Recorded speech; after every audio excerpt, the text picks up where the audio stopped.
ashama harka fuune ilmaan oromoo qeerrooti yaqareeti jirra jirtu isinin jecha deebine walitti dachaaneti jirra arra qophii addaati walitti deebine qophii maali warri jettanis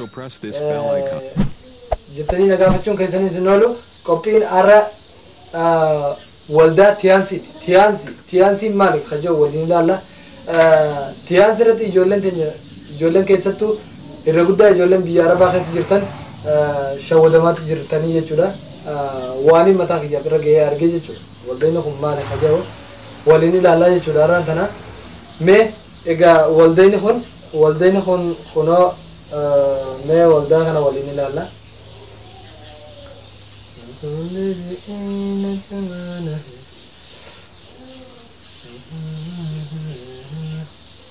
waldaan kunoo kana akka isaan si agarsiisanitti jechuudha suuraa ammoo wanni waldaa jaamu hin jiru hin agartu jechuudha akka isaan si agarsiisanitti kana waldaan kana jechuudha yoo eegame sagalee isaaniitillee walumaan dhaggeeffannaa sagaleen isaanii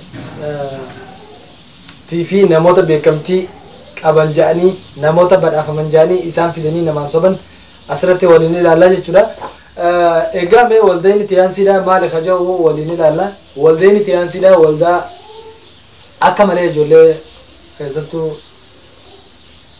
Itoophiyaa saamuudhaan beekame jechuudha ilmaan oromoo qofa osoo hin ta'in Itoophiyaa guutuu saamuudhaan ka beekame jechuudha garuu kan inni ibsuuf barbaada amma garuma ilmaan oromootiif ibsuu barbaada qeerrooti yaqarreeti waan akkana kanarraa akka if qusattanii jaa mee sagalee isaanii wajjin itti seennee dhaggeeffannaa waan isaan ja'anii nama janan jechuudha guruupii isaanii keessan seene guruupii nagalchaa jeenii sa'aatii 24 keessa si galchanii jechuudha maal ja'anii sanaqanii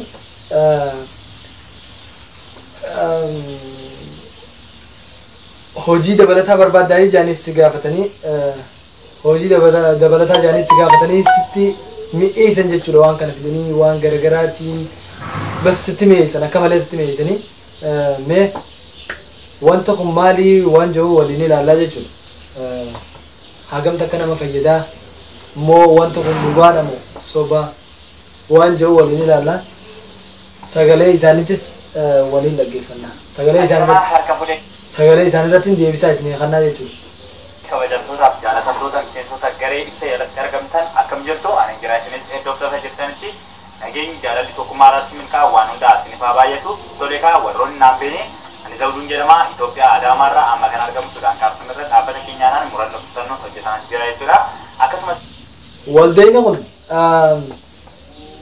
Afrikaa keessaa biyyoota 3 moo 4tti argamaa jechuudha Itoophiyaa Sudaan kaartuun jaanisaan hin beekanii kaartuun magaalaa Sudaan laal Itoophiyaa Sudaanii fi Keeniyaa Saawus Afrikaatti argama mee liideroota isaanii najana jalan sagalee isaanii waliin dhaggeeffanna. Carraa guddaa kana kan naaf laatte Abdulaayini koo kan baay'ee kabajuuf kan baay'ee jaalladhu liidera Weellisaa Girmaa guddaa galatuuf isin jedhuun barbaada. Amma liidera isaa guddaadha liidera inni itti galche jechuudha liidera isaa guddaadha jechuudha hammaan tana inni itti galche mee liiderri isaa kun waan jiru waliin ilaalla ammas liidera isaa akkana galatoonfatee waan inni ispoonsarotaan jiru ispoonsarootaf jala galchuu barbaade. Tole akkasumas carraa kana wallahi argatee amma qaamaan biiroo irra Sudaan ta'ee hojjetaa argama jechuudha akkasumas dhaabbata kana waliin yeroo hojjedhu ilaalcha guddaa fi akkasumas obboleessan onlaayiniidhaan horachuu danda'eera jechuudha akkasumas dhaabbata kana kan hojjedhu bilisummaa yeroo fi bilisummaa mallaqa argachuudhaaf hojjetaan argama jechuudha tole kaayyoo mul'ata kiyya karaa fuulduraa dhaabbata kana waliin hojjedhe akkasumas warroonni harka qalleeyyii ta'an gargaaruu anis akka addunyaatti miileenarra ta'u akkasumas ilaalcha gaarii namoota hedduudhaaf fiduudha jechuudha kanaaf har'a garee kanarratti ibsa fudhachuudhaaf warrootaaf beeramtanii dhuftan baga nagaan dhuftan weelkaam isin jedhee jira.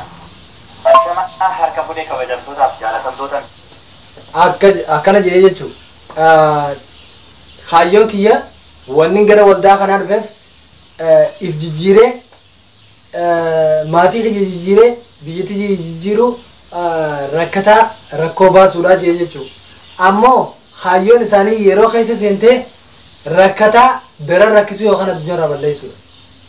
Hawaa qabu ammoo harkaa saamu. Akkamiyyoo naan jettan fakkeenyaaf doolaaraan seentaa doolaara 200 kaasee hanga doolaara 1000 seenta. Si gaafatan. Kana irratti ammoo gatii shalaggii seeraatiin alatti ijoollee liidaroonni irratti muratanii jechuudha. Yoo barbaade maallaqa Itoophiyaa gara qarshii 2000 akkasii irratti muratanii sinaqa waldaa kana. Erga waldaa kana seenteen boodatti jechuudha waa hedduu agarta. Waa hedduu agartaa jechuudha. Zarafacha keessa deemu waliin dhaggeeffanna.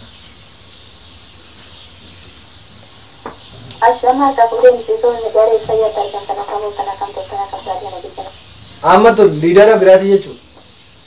Amma tun liidara biraati warra ifii saamamee nama saamaadhaa jiru jechuudha. Nama quuqama sabummaadhaa hin qabne, quuqama Itoophiyummaadhaa, quuqama Oromummaadhaa hin qabne jechuudha.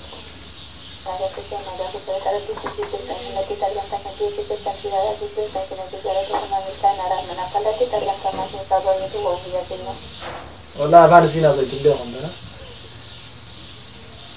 Mee kana dhaggeeffannaa. Hayyatola shuma. Tunis liidara.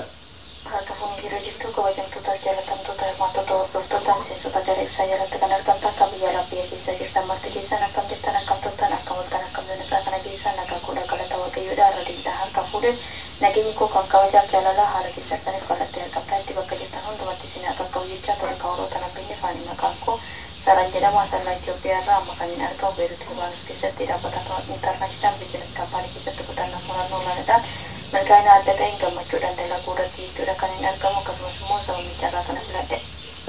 Kutannoof murannoodhaan kan hin argamu jette Beirut keessatti garuu kutannoof murannoodhaan argamtii gammachuudhaan kan hin hojjetaa jiru milkaa'inaani jette. Milkaa'inni tokko hin jiru jechuudha gara kaampaanii kana nama fiduudhaaf hojjetamnu hijiba leenji'amaa jiran malee hijiba leenji'amanii hijiba nama leenjisaa jiran malee wanti akkas jaamu jiru jechuudha.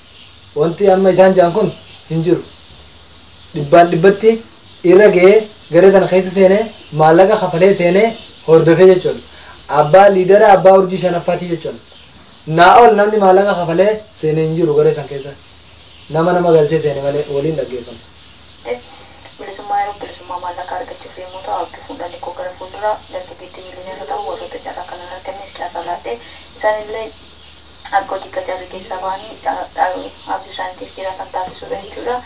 Egaa akka guyyaarraa gara garee kanatti dhuftanii ibsa biizinasa keenyaa fudhachuudhaaf kabajaan kan godhamtan garee kanarratti bakka kan dhuftan welkaamsiin jechuun jaalladha.